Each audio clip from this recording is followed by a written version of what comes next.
Во студиото со вас, Деспина Тодоровска. Добар ден и ви благодарам за вниманието. САД и Македонија постигнаа рамковен договор за реципрочна и фер трговија за зајакнување на економските односи помеѓу двете држави.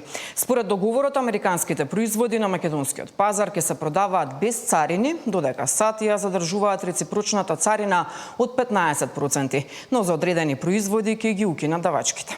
Премиерот Мицкоски и министерот Муцунски договорот го оценија како историски, кој ќе има голямо значење за македонската економија. Деталите од Мартин Арсов.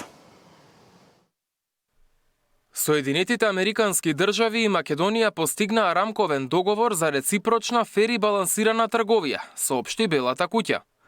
Главната цел на договорот е да се зголеми трговијата и да се овозможи полесен пристап на компаниите до двата пазара. Според договореното, Македонија ќе ги укине сите царински давачки за американските индустријски и земјоделски производи.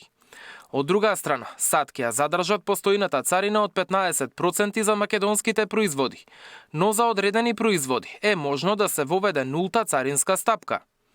По финализирањето на договорот, двете страни може дополнително да разговараат за измени на тарифите.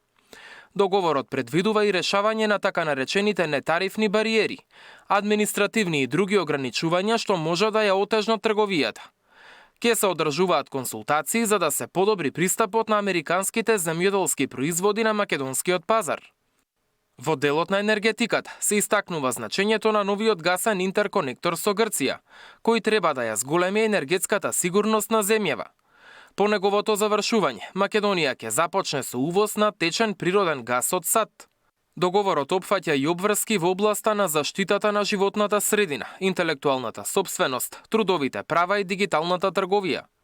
Македонија се обврзува да не воведува данок на дигитални услуги и да го поддржи трајниот мораториум за царини на електронски преноси во рамките на Светската трговска организација. Премиерот Мицкоски на својот Facebook профил напиша: По договорот за партнерство со Обединетото кралство и затворањето на постмониторинг диалогот со Советот на Европа по цели 26 години, доцна синоќа Белата куќа објави заедничка изјава меѓу САД и Македонија за реципрочна трговија. Со ваквите чекори ја зацврстуваме позицијата на Македонија како доверлив и предвидлив партнер, градиме економија со повисок стандард и ја унапредуваме нашата меѓународна позиција. Ова е политика на конкретни резултати, чекор по чекор, со јасна визија и стабилна поддршка од нашите стратешки сојузници. Се огласи и министерот за надворешни работи Тимчо Муцунски. Важно е да бидеме прецизни. Соединетите американски држави ќе ја задржат реципрочната тарифа од 15% за производите со потекло од нашата држава. Додека паралелно, и тоа е суштината на овој успех, ќе се идентификуваат производи што ќе добијат до 0% реципрочна тарифа. Со други зборови, за дел од клучните индустрии и производи, тарифите ќе се намалат до нула. Станува збор за конкретен и мерлив успех за македонската економија. Оваа заедничка изјава им обезбедува на нашите компании конкурентска предност, јасна регулаторна рамка, поголема предвидливост и посилна позиција на еден од најголемите пазари на светот. Следниот чекор е финализирање на договорот и спроведување на домашните процедури за негово стапување во сила. Нашата цел е јасна: повеќе извоз, повеќе инвестиции и повеќе добро платени работни места дома. Македонија се позиционира како доверлив партнер, ориентиран кон економски раст, напредок, стабилност и модернизација, напиша на социјалните мрежи министерот за дигитална трансформација Стефан Андоновски. Со САД подолго време работевме на усогласувањето на заедничката изјава и рамката за договор за реципрочна, фер и балансирана трговија. Со ова правиме важен исчекор во зајакнувањето на билатералната економска соработка и отворањето на американскиот пазар за македонските компании. Соработката во сајбербезбедноста, дигитализацијата и партнерствата во пронаоѓањето на нови технологии беа еден од столбовите на овој заеднички потват.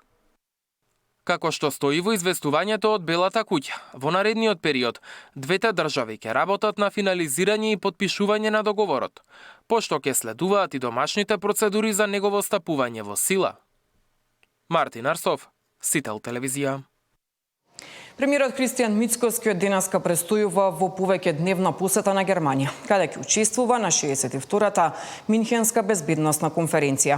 Како што информираат од владата, Мицкоски ќе реафирмира определбата на државата за предвидлив и фер процес на интеграција во Европската унија без условувања.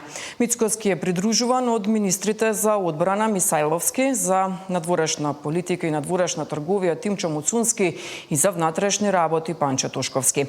Во рамки на конференцијата, премиерот Мицкоски ќе оствари повеќе средби со европски лидери, високи представници и раководители на меѓународни безбедносни институции.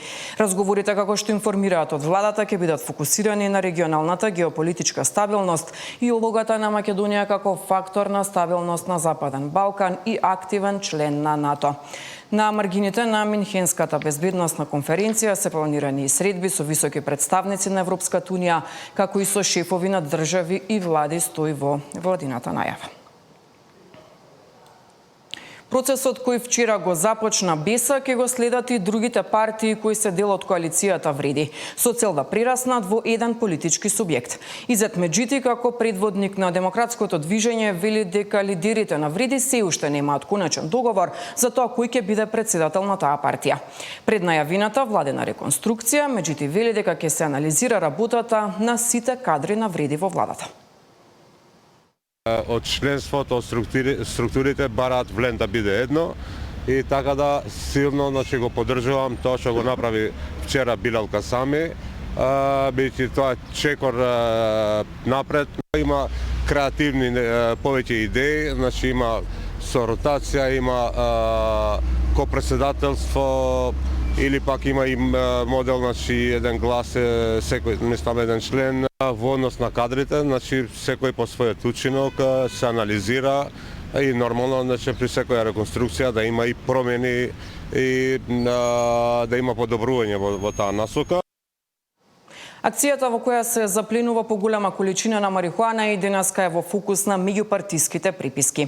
СДСМ и денеска прашува како 5 тони дрога поминале низ македонска граница. 13 дена нема одговор како 5 тони дрога вредно околу 40 милиони евра поминале преку македонската граница. Сите молчат. 65.000 камери од Safe City, скенери, контроли, полиција и никој ништо не знае. На граѓаните веќе им е кристално јасно дека молкот е најсилна потврда дека најголемиот наркоскандал со 5 тони дрога води до врвот на власта на ВМРО Знам. СДСМ нема да дозволи овој случај да се заташка, сите ќе одговараат, стои во писменото соопштение ова утро испратено од опозицијската СДСМ. Од ВМРО ДПМН пак прашуваат зошто Заев и Филипче дозволиле одгледување на канабис на отворено спротивно на закон, кои им биле мотивите и колку профитирале. Со измените во членот 2 од правилникот е предвидено канабисот да може да се одгледува и на отворен простор, површина или земјиште, иако во законот и во претходната верзија на правилникот беше утврдено дека одгледувањето за медицински цели се врши исклучиво во затворен простор. Дали измените на правилникот се донесени по конкретна насока од Заев и дали со нив се отворил простор за можни злоупотреби и незаконска трговија. Потребни се ред, одговорност и темелна институционална истрага. Надлежните органи треба целосно да ги испитаат сите наводи и сомнежи, велат ова утро од владачката ВМРО ДПМН.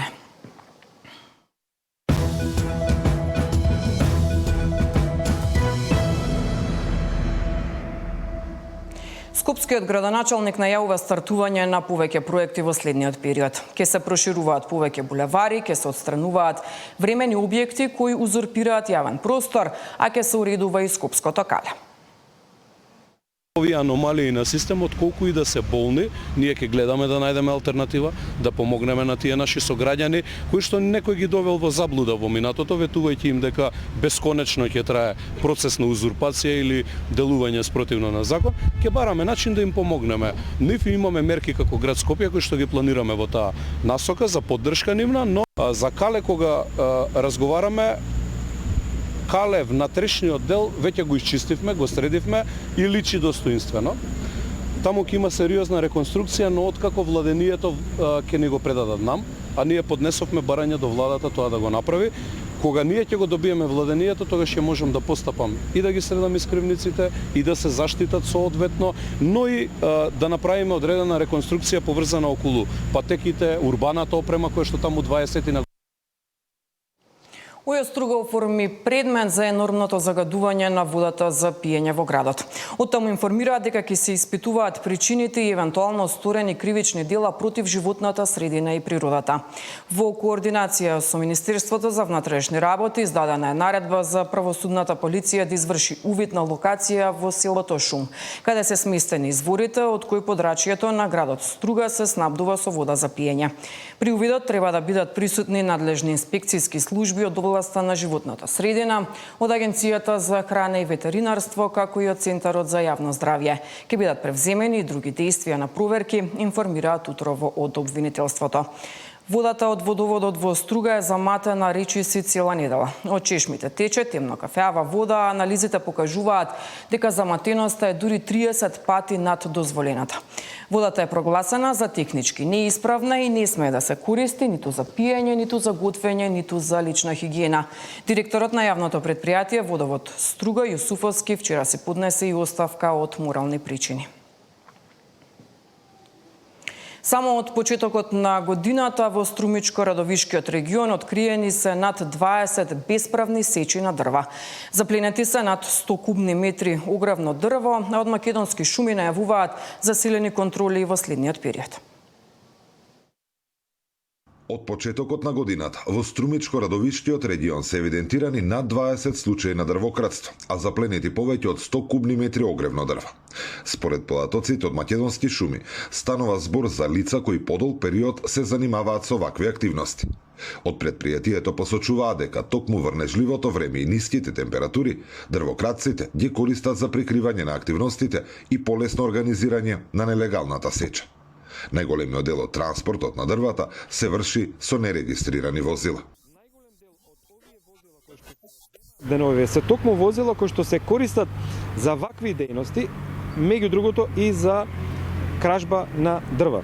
Значи, најчесто кога ние ќе фатиме дрвократци со тие моторни возила, истите се без возачки дозволи и истите управуваат моторни возила кои што се нерегистрирани, добар дел од нив се со документација која што за волја на вистината е лажна. Интервенциите во овој период најчесто се регистрирани во планинските предели Плачковица кај Радовиш, како и на Готен, Огражден и Еленица во Струмичкиот регион, подрачја кои според надлежните често се мета на дрвократци. Од предпријатието посочуваат дека околу 90% од откриените случаи се поврзани со нелегална трговија со огревно дрво. 90% од сео на кое што е зафатено, тоест одземено во периодов, е за препродажба. Значи, оние кои што се честни граѓани и реално имаат потреба за нив, доаѓаат во предпријатијата и бараат. Оние кои што се навикнати да и во минатото дојдат до лесен профит, значи ниту не бараат, ниту имаат намера да соработуваат со нас. Значи, тие едноставно земаат ефтини возила, одат на терен, сечат кај што ќе најдат пред се до патиштата, значи тоа е на очиглед на сите граѓани и за волја на вистината, покрај тоа што го уништуваат она кое што е на вистина до патот, прават огромни штети. Од македонски шуми најавуваат дека засилените контроли ќе продолжат и во наредниот период со цел спречување на нелегалната сеча и санкционирање на сторителите. Зоран Ѓорѓиев за Сител телевизија. Атком бара поддршка од ЗЕЛС за воведување на обврзувачки тарифи за водните услуги. На ваков начин треба да се обезбеди финансиска одржливост на јавните комунални предпријатија, кои во моментов работат со загуби. Атком и Регулаторната комисија за енергетика пред представниците на управниот одбор на ЗЕЛС, во кој членуваат градоначалници на општините и град Скопје, ја презентираа иницијативата за измена на постапката за утврдување на тарифите за водни услуги, со цел решението на регулаторот да биде конечен и образувачки акт за да се обезбеди финансиска одржливост на јавните комунални предпријатија. Во моментот најголем дел од предпријатијата буквално се дават во долгови, акумулирани од високи сметки за електрична енергија, произведена но нефактурирана вода и тарифи кои не ги покриваат реалните трошоци, што води до блокирани сметки и неможност за рентабилно функционирање.